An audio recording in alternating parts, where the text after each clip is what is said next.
બીજા શ્લોકો સાંભળવા છે.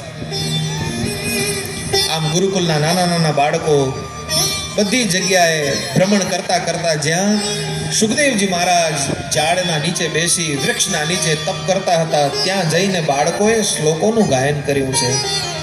કસ્તુરી તિલકમ લલાટ પટલે વક્ષસ્થલે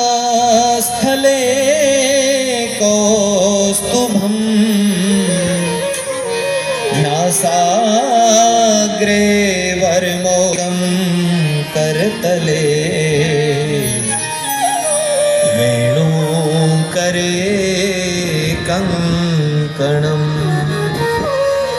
સર્વાંગે હરિચંદનમ સુલલિતમ કંઠે ચ મુક્તાવલી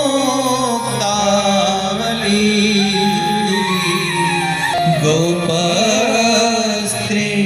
પરિવેષ્ટિતો વિજયતે ગોપાલ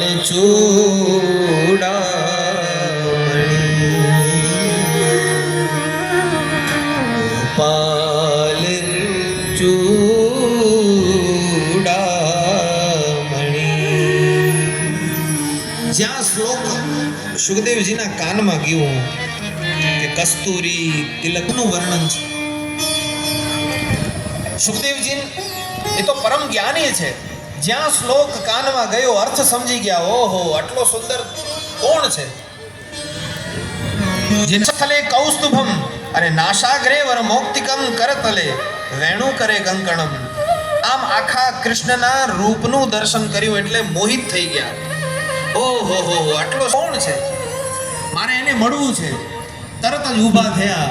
પણ મનમાં વિચાર આવ્યો કે ઓહો, દેખાવમાં રૂપાળો છે પણ સ્વભાવમાં પણ રૂપાળો છે કે નહીં એ પણ પહેલે જાણવું પડશે. ઉતાવળ કરવી, જ્યાં સુધી સ્વભાવને નહીં જાણી લઉં ત્યાં સુધી આ દેવના પાછળ નહીં જાઉં. અને સંસારમાં જુઓ ઘણા બધા એવા હોય છે, દેખાવના એટલા રૂપાળા હોય પણ એના સ્વભાવથી તમે પરિચિત, એના સ્વભાવમાં તમે પરિચયમાં આવો એટલે તમને એમ થાય રામ રામ રામ, આનાથી તો દૂર રહેવું સારું. અને સુખદેવજીને પણ આવું જ થયું કે કૃષ્ણના રૂપનો સૌંદર્ય તો અદ્ભુત છે પણ સ્વભાવ કેવો છે? ગુરુકુલના બાળકોએ બીજો શ્લોક ઉચ્ચાર્યો. એ તો વ્યાસને ખબર હતી કે રૂપમાં મોહિત થાય એવો મારો દીકરો છે નહીં, એને બીજું પણ કંઈક હજી મારે આપવું પડશે. ગુરુકુલ